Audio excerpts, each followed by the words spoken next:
think, therefore I am streaming, I believe. Hey everybody, hope you all are doing well, and welcome. If you're out there, please log into the chat bar. All right, Ernesto, Mr. White Buffalo.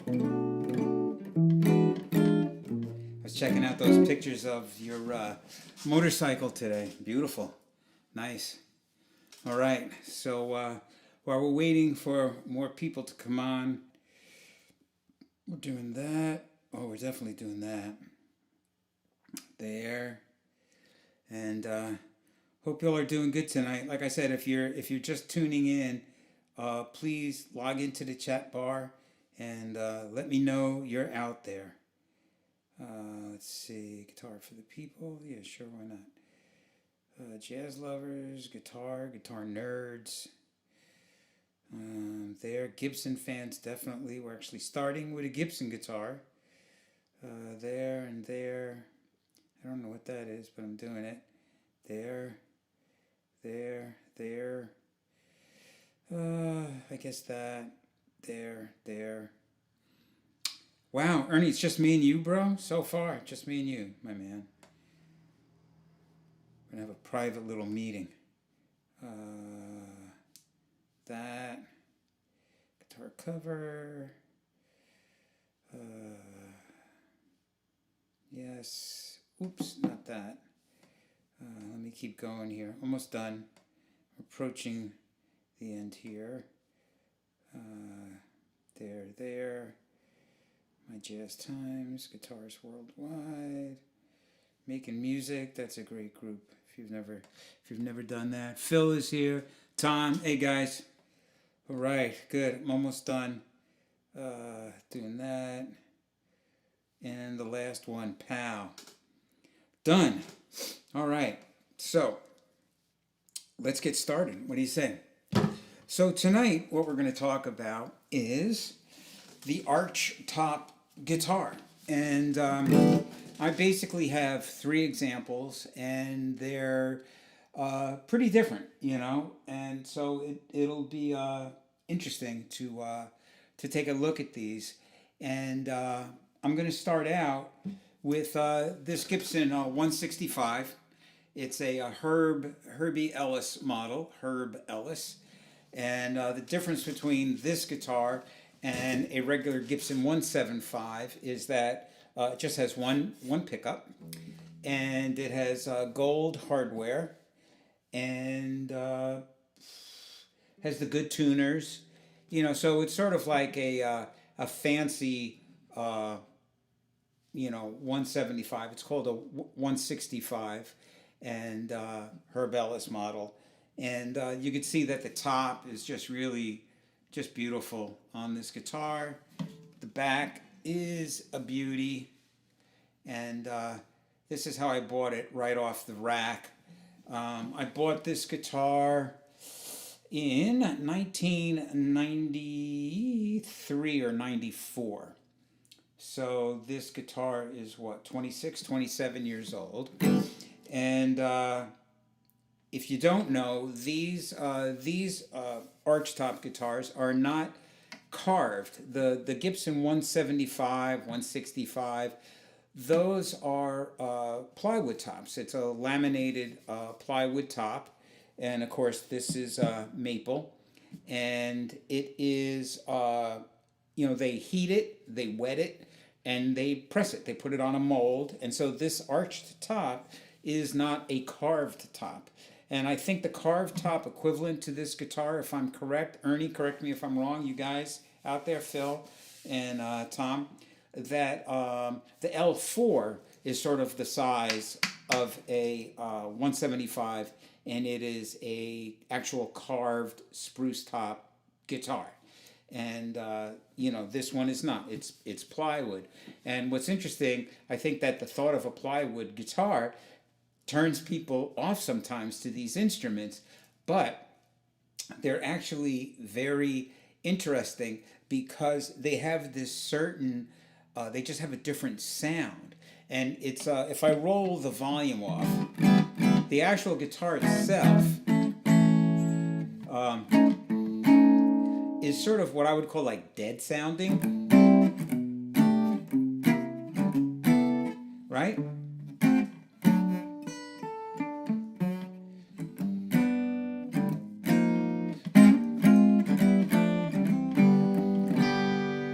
So that's what it sounds like acoustically. And I'm using flats on here, flat wound, labella strings, and yeah, the L4C. Yep. Okay. And yeah, I love the labella strings. I've been endorsing them for over 20 years. And these are flats, and they're 13, a set of 13s right out of the box. And another thing about this guitar that you should know is that the neck is mahogany and has a truss rod, and the top is rosewood, and it's a 20 fret guitar, and the scale length is 24 and 3/4, which is good for my grubby little hands. Is very good. It's a good size for me. And yeah, I love the 20 frets because the top note is C, and I don't know, I just like that, you know. So I really love this scale neck, and it has binding, of course, you could see, but the F holes are not bound, but the body is bound front and back, and the neck is bound, and it has, you know, the mother of plastic inlays. I'm pretty sure that, I mean, these are really beautiful, and I guess they could be mother of pearl. I don't know. One sort of fun fact about this guitar is that when I bought it, it was the very last year that they were doing archtop guitars that were not exclusively made in like the custom shop, the Gibson custom shop. So when I bought this guitar, a friend of mine, Tony Ferranda, also known as Spider-Man, worked at the Sam Ash in White Plains, New York, and he knew I was looking for a guitar. And he called me up one day and he said, look, we got a shipment of these Herb Ellis. We got like 12 of them in here. And we got one that I think is going to knock your socks off. Come in and check it out. So I went in, played a bunch of them, and then played this one. And right off the bat, when I saw the guitar, it looked like it was 40 years old when I saw it. You know, just the finish. It's a brown burst finish, just a two-tone brown burst finish. But just the wood, just everything on it was just amazing. It literally looked, you know, when people see this guitar to this day, they think it's like a 50s or 60s guitar. And so I bought it, and with the case, hard case, I paid $975 for this guitar. And like in a month or two, like it was literally less than a year later, all the guitars were coming out of the Gibson custom shop, and this same exact guitar, instead of being $975 with the case, was 22 something, like 22.25 or something like that. So I was very, very lucky that I got one of the last ones, you know, before they went custom shop. So that's sort of like a little fun fact. And another thing that I did when I bought this, and I'm not really sure that I should have even done it, but back in those days, Seymour Duncan was making this PAF. It was like a 59 PAF pickup, but instead of $400 for the real thing, at that time, I don't even know what they're worth now, but I know back then a PAF was, you know, anywhere from $250 to $400 for a real one. And these were less than $100, and they were unbelievable. Just such a warm, cool sounding pickup. And so I bought one and I put it in. I never used the pickup that came with it. So the pickup that came with it might be like the best thing ever, you know. And I just want, you know, at that time I was putting PAFs in all my Gibson guitars. Any Gibson guitar that I owned, I put in a PAF. So that's what I did. And you could hear that this has such a warm sound, not heavy on the bottom, not brittle on the top. It really, it just really sings. It's a nice,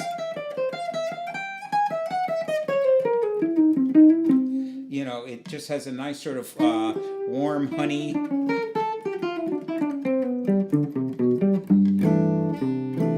And you can see that when I get down into the low bass notes, it's not all that weird sort of like boomy stuff.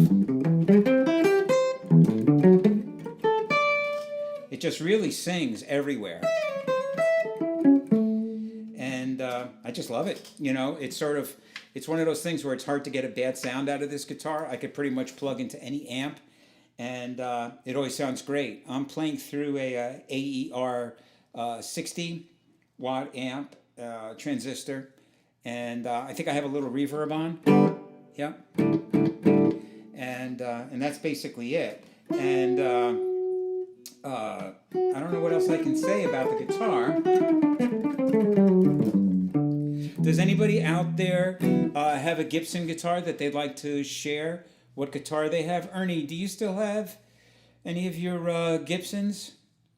Or anybody, And like I said, if you're out there watching, please log in, sign into the chat bar so we can see who's here and let us know what you got. If you have an archtop guitar, especially right now, if you have a Gibson, log on, to the chat bar and let me know what model Gibson you have, what year it is, what gauge strings you're using, let me know what your setup is.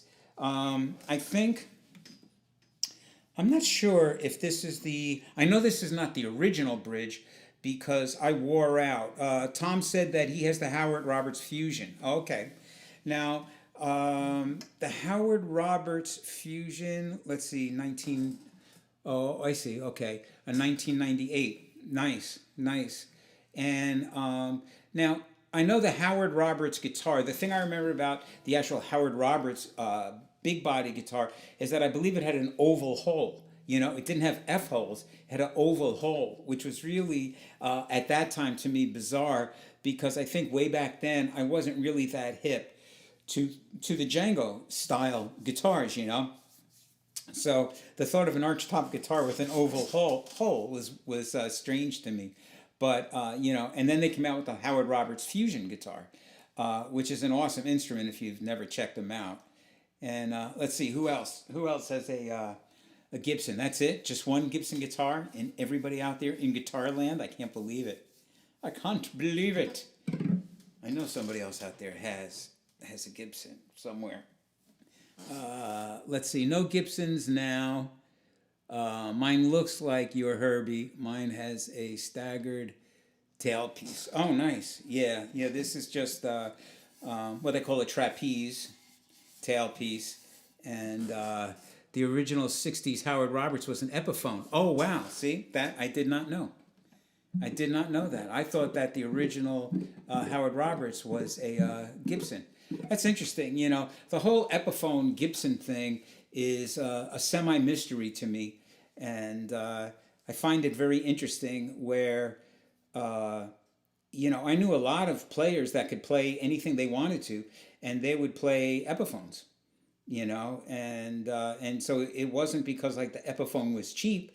It was they actually liked, they liked playing the Epiphones. I want to say that Joe Beck, one of his guitars that I would see him play when I'd see him play live, I think it was Joe Beck, that if he brought his jazz box, he had a really nice Epiphone that he would use. Yeah, cool. All right. So does anybody have any questions that they want to ask me about this guitar before I move on? Because I have 3 guitars that we're going to look at tonight. 3 archtop guitars that I own. And, another thing talking about the carved top guitars they're much more expensive than a plywood guitar. And the same applies to basses. There's basses that are plywood basses, and they look like a carved top, but again, it's a plywood. And let's see, Joe had a D'Angelico double pickup. Oh, okay, nice. Yeah. Um, Anything you miss about the arch tops while playing your telly or gypsy instruments? Okay. Yes. To me, if I had to be on a desert island with one guitar, it would be an archtop Gibson for sure. I love, to me, the Telecaster, I want to say that I love my Telecaster, but to me, the Telecaster is a guitar that, like, I wrestle with to play. It's not an easy instrument to play. They're sort of like a sort of, I don't want to say primitive, but, they're a slab of wood with like a maple neck on it, and low powered pickups, and you got to kind of really wrangle them to get like some sound out of them, at least for me. And so I find it challenging to play the telly, and I enjoy playing the telly, but to me it's more work than playing this.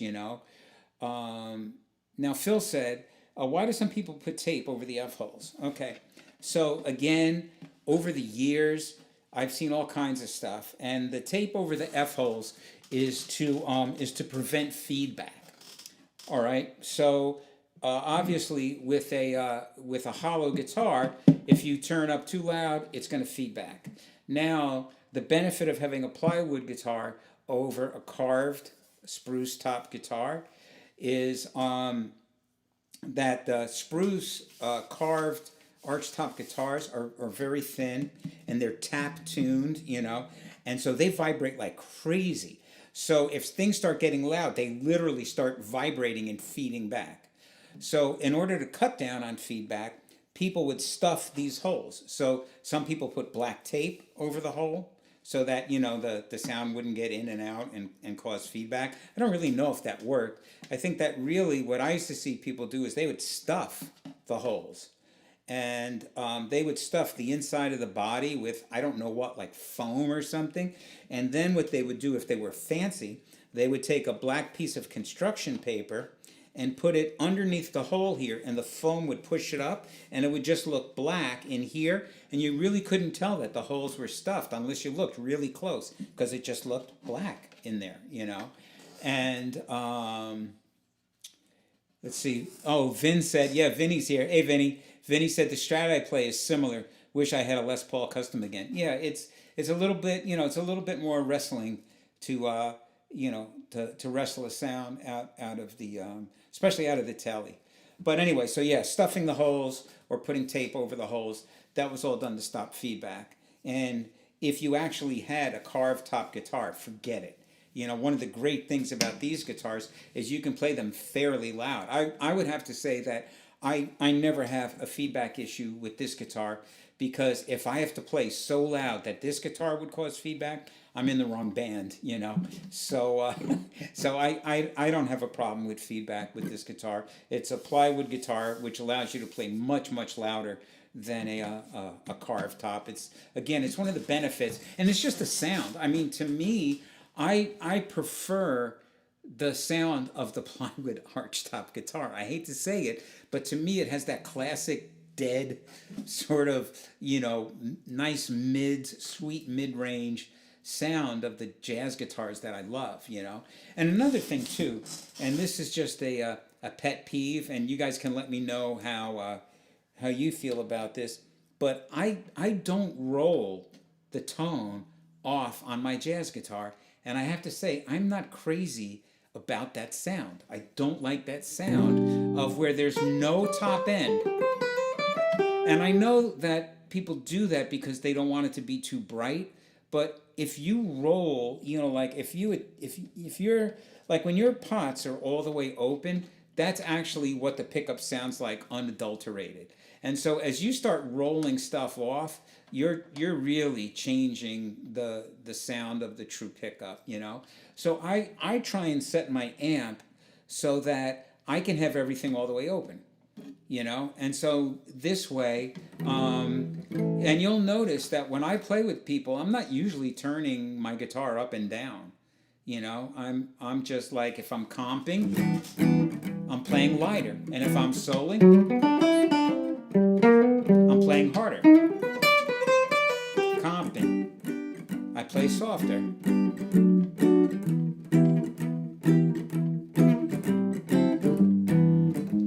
You know? So I really like the guitar to work the volume, and I don't like that muddy, all the treble rolled off tone. I just don't. I don't like it.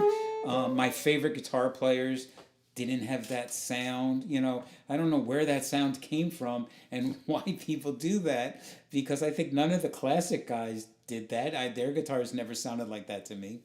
So I don't know. But that's just a pet peeve that I have.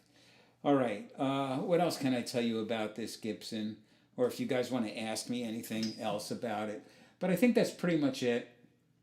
I really like that you can adjust the truss rod from up here, because, you know, if you live in the Northeast, you're getting 4 seasons of weather.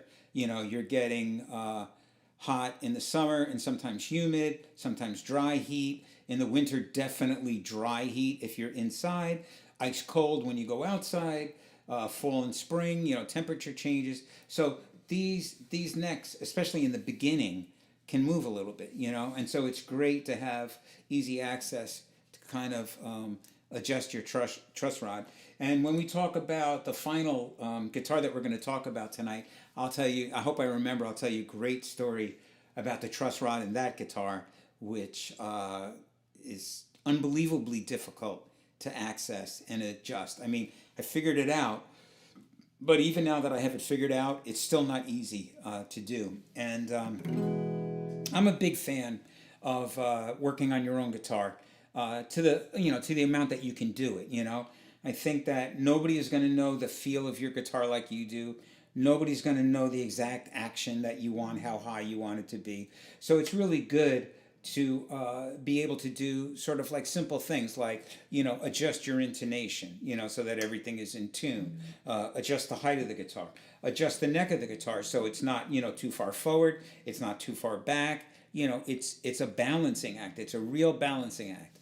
And so the more stuff that you can do on your guitar yourself, the better. And actually, on the archtop guitars, it's a little tricky to do the wiring to get in and out.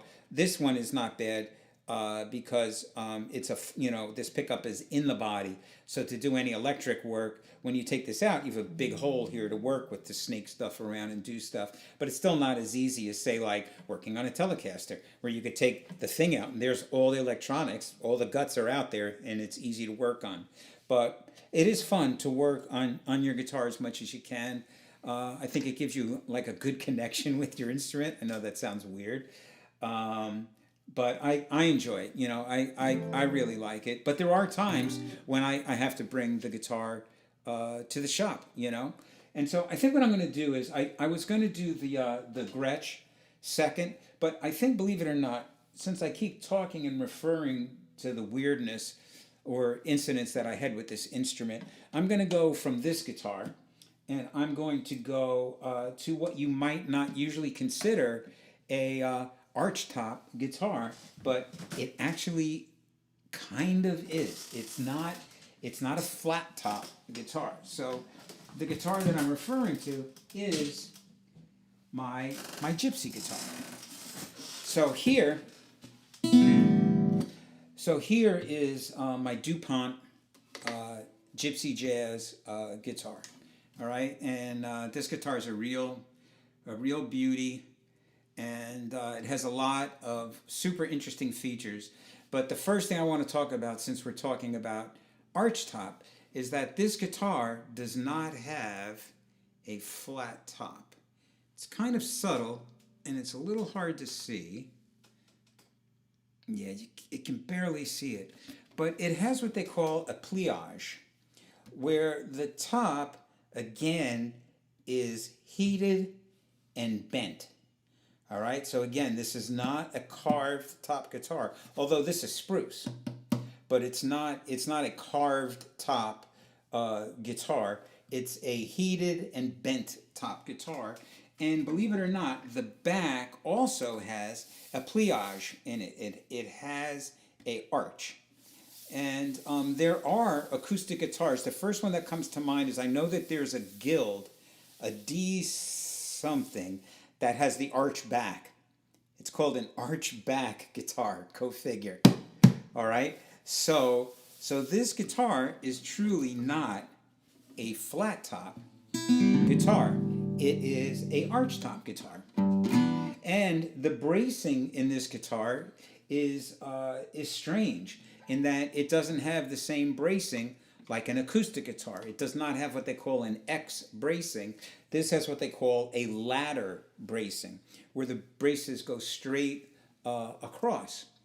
And so it's very different, you know. It's just a very, very different instrument. Now, this particular guitar has a 40-year-old spruce top, which is just amazing. The tone on this instrument is just, you know, when I play this instrument, it vibrates my body. You know, like it literally pierces me with the sound.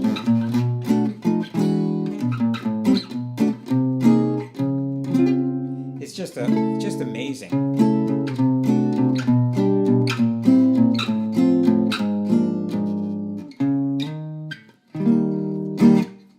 You know, I didn't tune this one. I just made it to the show tonight, shall we say. I was totally preoccupied, and I literally had like 3 minutes to spare. So please excuse me. I didn't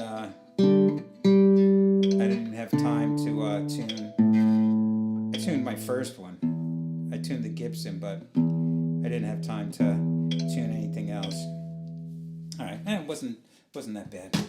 Not that bad. But this guitar, things that you need to know about this guitar. 40-year-old spruce top, which is just killer, super expensive to get any kind of wood that's 40 years old. The side and back are Brazilian rosewood, and that's another sort of expensive, rare, good quality rosewood. The neck is walnut. Look at that neck. That's a killer neck there. And yeah, look at that. Beautiful, huh? And the cap on the headstock, I believe, yeah, that's ebony, and ebony fretboard, and a really sort of thick fretboard. The gypsy guitarists have a very thick fretboard. And this guitar has, is it 22 or 20? 22. And some of the sort of unusual features of this guitar as compared to other gypsy guitars. Well, this is not unusual. This is a grand bouche, or what they call a D-hole, because it looks like the letter D. So it's called a D-hole, as opposed to the little petite bouche, which is the small little oval hole guitars. This guitar is traditionally more of a rhythm instrument because it is warmer than the little hole ones, and it just has a different sound. It's theoretically not as loud, although this one is super loud, but in theory the little hole ones are like a little cannon, and they're supposed to cut through everything, where they don't really have much tone, but they have a lot of volume. If I had my other gypsy guitar, it would be the difference in sound is just night and day. This guitar also has another thing that I really like. It has, again, what I would call sort of a dead sound. A lot of gypsy guitars, when you play them, it sounds like they have like reverb in them. It's hard to describe, but if you play the guitar, there's lots of ringing and reverberation happening, where this guitar doesn't have that. This is just sort of like a very well-mannered guitar, you know. It just has a very warm, dry tone. And I just love it, you know. And what's nice is up on the high notes, it still has that gypsy twang, but it doesn't sort of like pierce you in an unsatisfying way. And it's also it's very responsive. You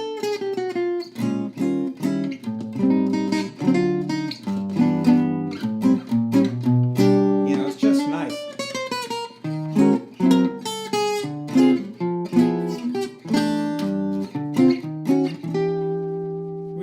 Really just beautiful. And it has something that I need. It has the shortest scale of any of the gypsy necks. Let's see. Oh, Arthur's here. Hi, guys. Better late than never. I guess I missed a notification. Have to watch the beginning later. Okay, well, welcome, Arthur.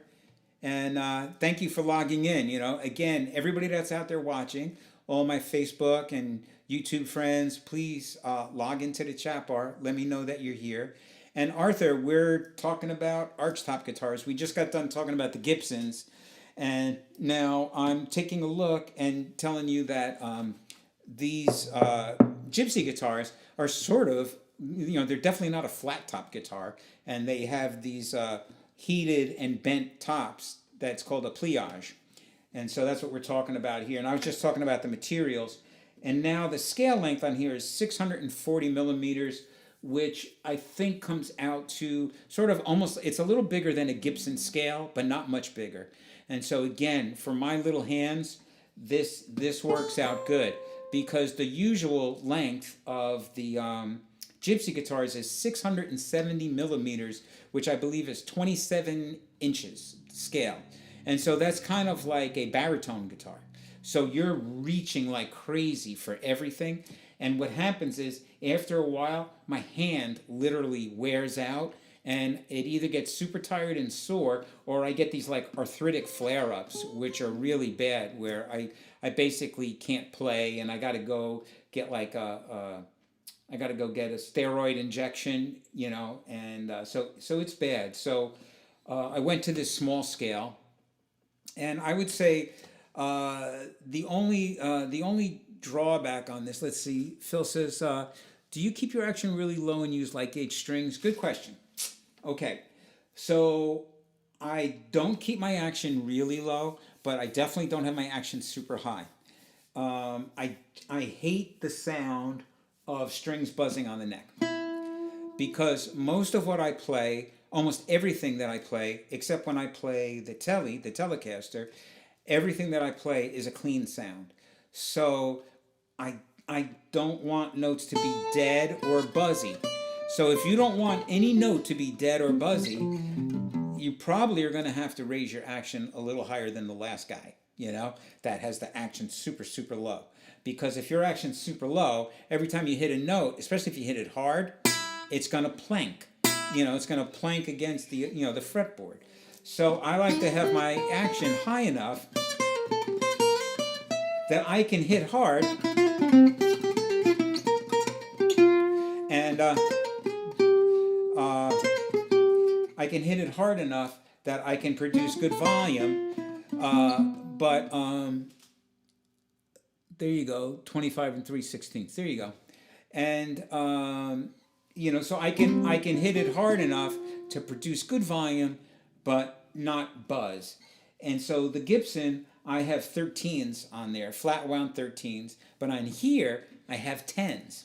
And these are silk and steel strings, again, made by Labella. It's the Labella Gypsy string, and it's the light gauge. It's the lightest gauge Gypsy string, which is 10. Usually they're 10s or 11s. And the thing about the Gypsy guitars is that you need the strings light because of the, for me, it has a lot to do with the vibrato. You know, there's so much,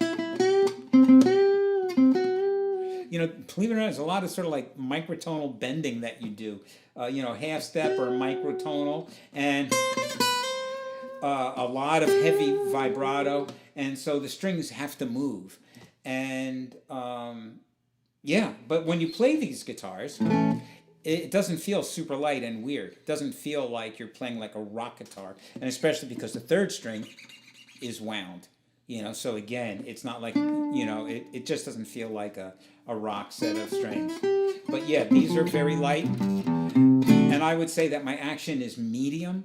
I don't think anybody ever plays my guitars and goes, oh, that action is so low. But I think they would say it's very playable, and if you play it for like 5 minutes, you see that you could produce a very nice sound everywhere. You can get everywhere on the neck and produce a good sound. Now, to get that to happen on this guitar was so hard. Oh my gosh. All right. So I get the guitar, and I figured it would need a little setup. And also, it had a mixed up dot system where on the front of the guitar, it had the American dot system 3, 5, 7, 9, and then at the 12th fret. Unlike the American system on the side dots, they were European, where it was 3, 3, 5, 7, and 10. That was like super bizarre. And then at the 12th frets, it didn't have the double dot. It just had one dot. So I went to my guy, and I had them close up the 10th dot over here, put a dot at the 9th, put 2 more dots at the 12th fret, so there's 3 here. So I know that's the 12th fret. Put 2 dots here at the 12th fret. And then I had them put a dot on the 15th and the 17th and the 15th and 17th on the side. So to me, visually, I mean, really, I just look at the side dots. But it was good for me. And another thing that I have to get used to every time I play this guitar is it's the only guitar that I own. Although, you know what? I got to check my Martin. But yeah, my Martin is 14. This is the only guitar I have that's 12 at the body. So the 12th fret is right at the body. So for me to play a G on this guitar, I'm up way into the cutaway. And to play an A, that's about as comfortable, I can get there playing over like that, but really it's different, And so I've given up some stuff by going to this short scale, but I've gained in tone. And the thing about this short scale and the construction at the 12th fret is very much like the original rhythm gypsy guitars. And so it has a killer sound because of how the neck is set and where it's set. Just everything about the construction. So it's super cool. So I went and I had the guy do the work on it and all that stuff, and I get the guitar home, and it sounds great for like a day, and then the next day everything goes kaflooey. And the guitar was so bad, like I'm playing and I'm getting all these buzzes, right? So I'm like, okay, maybe I have to, do something with the bridge. So I put a shim in the bridge, and it's still bad. And then all of a sudden, I can't play down here. Had no sound. If I played any note in the first fret, it just planked. It was just, had no sound. And so I was like, what is going on? And it took me a while to figure out that it was the neck adjustment. The neck was actually too far back. So I had to loosen the neck to bring it up. So you figure, easy enough. Just get out the old neck adjustment key and loosen the neck. Well, as you can see, there's no neck adjustment up here.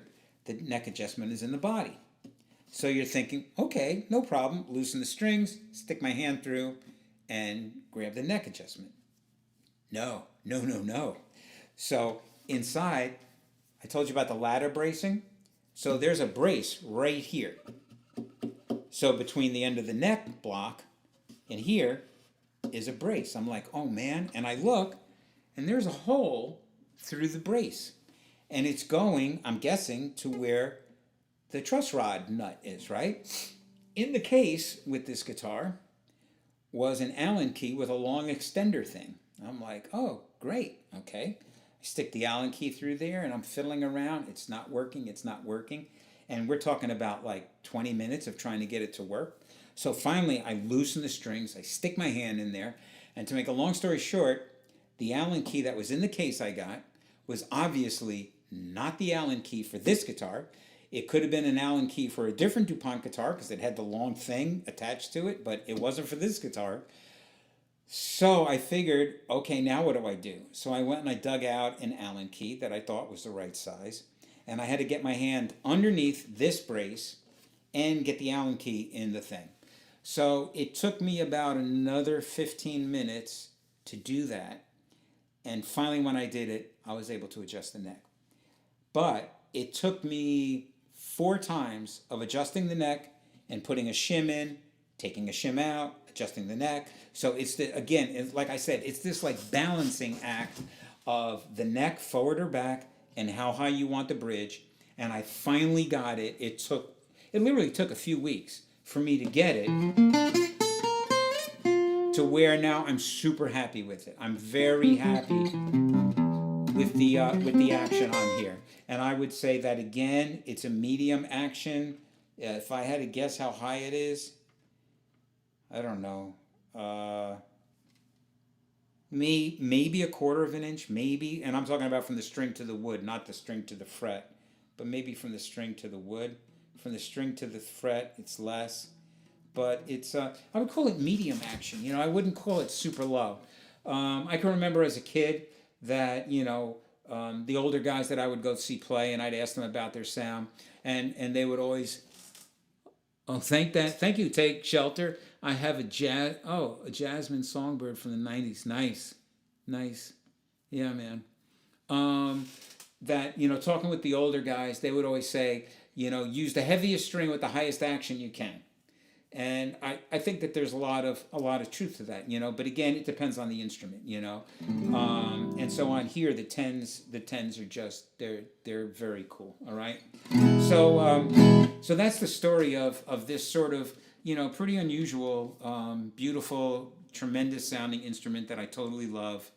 And this guitar has what's called a big tone pickup in it that I just plug in here. I prefer to go all acoustic. Most of the shows that I'm doing now, especially from my home, I have the company is called Blue, and it's a large diaphragm condenser mic, and that's all I'm using now. And I find that I get the best sound just using that. It's better than plugging in. But when you go out to play live, a lot of times it's better to plug in because they're going to be miking you with like a Shure 57, which is not going to really be that great, you know. So it's good to have the option of plugging in, you know, which I can. And all right, so let me put this guitar down, and I'm going to go to the last guitar. And like I said, guys, if you're out there, please log into the chat bar and let me know you're out there. And also, while I'm changing to the last guitar, I just want to quickly talk about something. Because, you know, first of all, I do a live stream every Saturday. And I do it on, just like this, on YouTube and on Facebook. And it's always with, like, some killer players. And this week, I'm playing with a great saxophone player, Albert Rivera. And my good friend, Michael Getz, is going to play with us. And that's going to be on Saturday night. And, you know, when I do the Saturday night thing, I'm always asking for donations and stuff like that. You could see the screen around, you know, tips down below and this and that.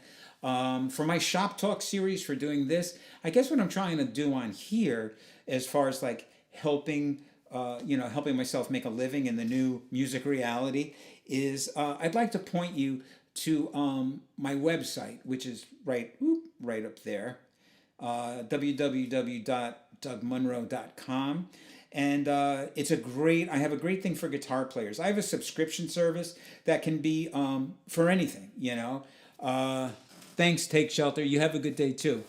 That I would ask you to go and visit my website.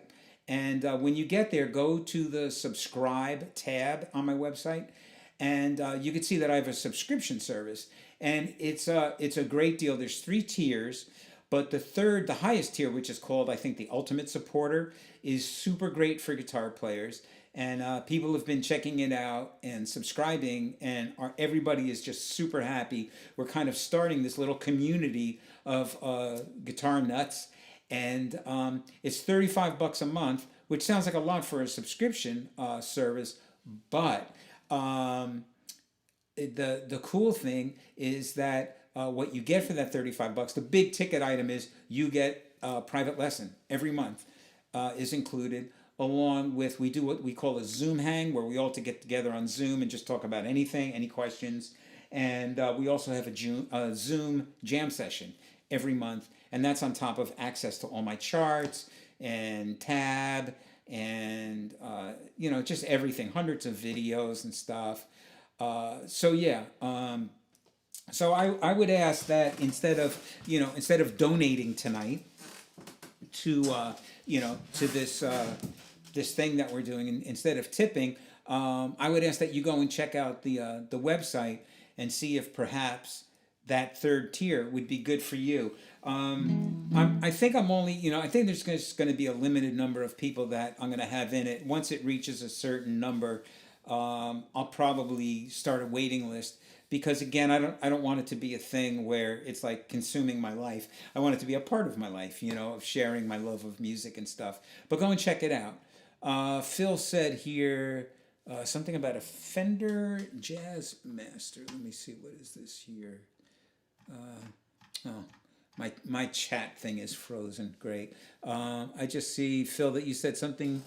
Have you tried that funky new? Oh, have you tried the funky new Fender Jazzmaster? No, I have not. And what's funny, when we were kids, we didn't think the Jazzmaster was jazzy at all. Like, we didn't see how the Jazzmaster had anything to do with jazz. To me, those guitars were sort of like surf rock guitars, and then they were very popular in the 70s as punk rock guitars. Like Elvis Costello and like that kind of thing, when he was just starting out, those kind of guitars. So no, I haven't checked that out.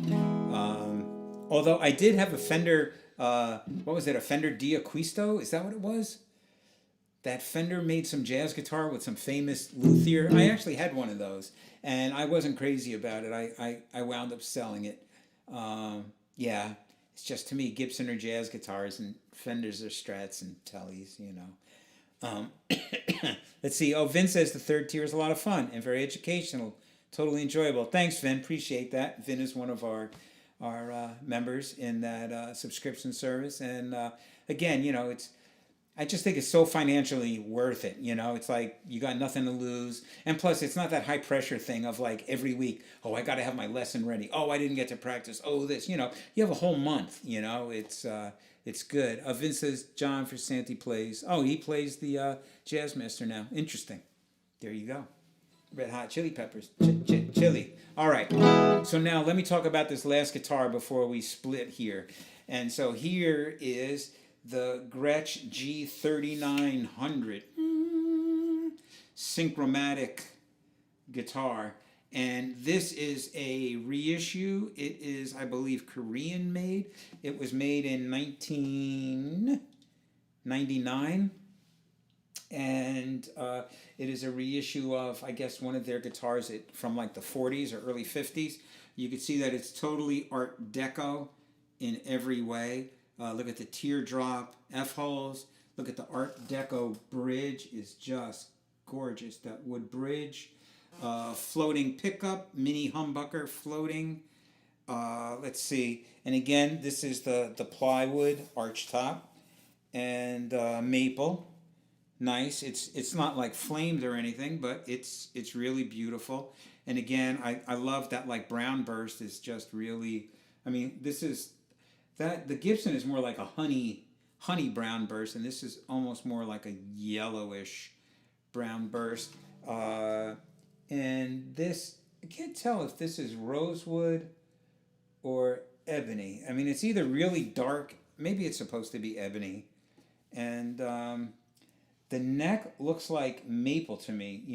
It's definitely not mahogany. And it has enclosed mini tuners, which are nice, sort of retro looking tuners. The volume and tone are on the pick guard, so there's no routing of the body. And this guitar also has 13s, flat wound.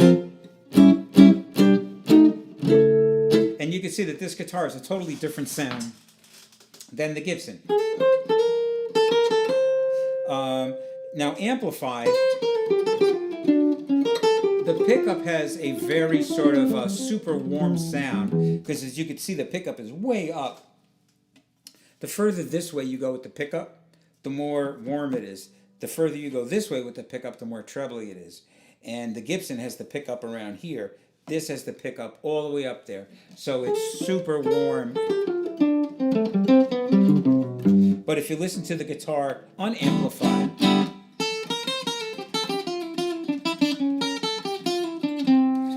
it's much more treblier.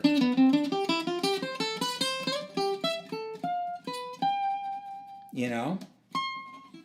And it's again 20 frets, and that same 24 3/4 length.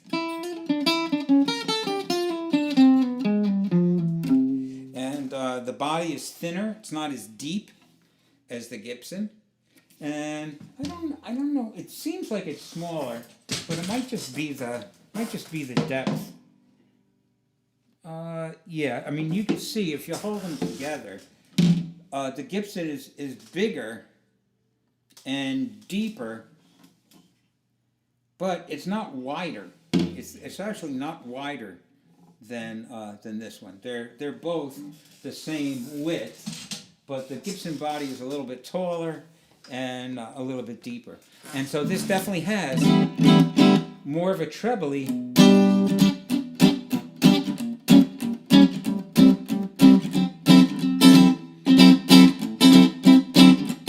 That sound.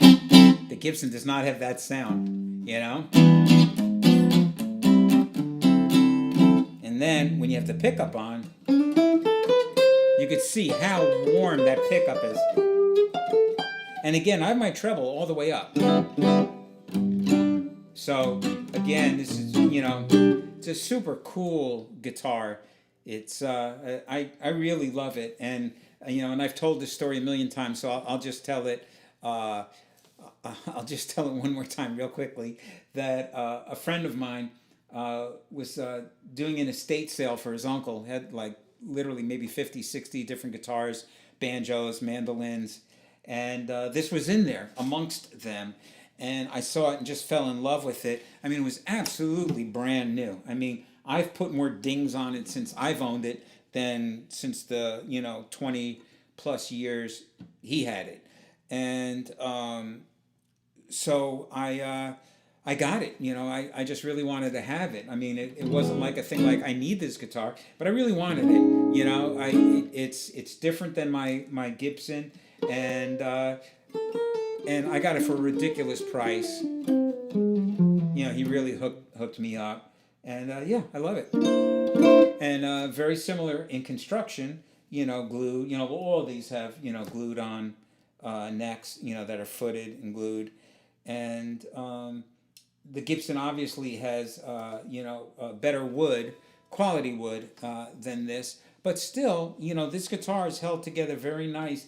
And I don't think, I could be wrong, but if I remember correctly, I don't think I've done anything to this guitar. I don't even think I've done a neck adjustment or raised or lowered the action. I don't think I've done anything except change the strings on this guitar. That's how perfect it was when I got it. And I just love it. I really dig it. And so there you go. That's my archtop guitar stories. That the archtop guitar is just a really it's sort of like the go-to jazz guitar. And I know that of course you can play other stuff on it. My ES 165 Herb Ellis for many years, it was my only guitar. I played every single gig, whether it was like a wedding, a jazz gig, a pickup gig where I had to play like funk or whatever. I played everything on that guitar with one pickup. It just had the one pickup. So they're a versatile instrument, but truly they're mostly made for for the clean tone jazz thing, you know, which is very hip. You know, I'm super into the sort of clean-ish sound, you know, on these guitars. I do like a little sort of like amp mush is nice from a nice tube amp is cool, but I really wouldn't call that distortion. I would call it more sort of like bite or something. I don't know, you know, those warm overtones. And I think that's it. Does anybody have any questions that they fire at me or want to ask before we go? Again, don't forget that this Saturday is going to be me, Albert Rivera, and Michael Getz playing a lot of gypsy swing and standards. And that starts at 8 o'clock Eastern Standard Time and goes till people get tired of listening to us. And I think that's it. Let's see. Arthur says, I searched everywhere to find that guitar. Left-handed. But I'm eyeballing the Golden Fifth Avenue. Yeah, that's a good one. Yes. I have an endorsement with Godin.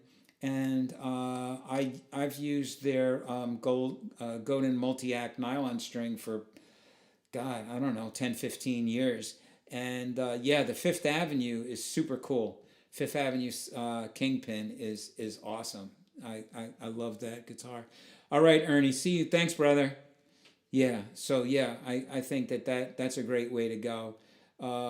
If you buy one directly from the company, you could ask for Fred DeSantis, and you could mention my name and say that I sent you over, and maybe he'll hook you up with a little artist discount. Would be nice. But yeah, check it out. Yeah, they're a great company. I'm thinking about getting a acoustic nylon from them. You know, like a regular traditional classical acoustic nylon string. Yeah. All right. So cool, everybody. Thank you. Thank you for hanging out and dropping by.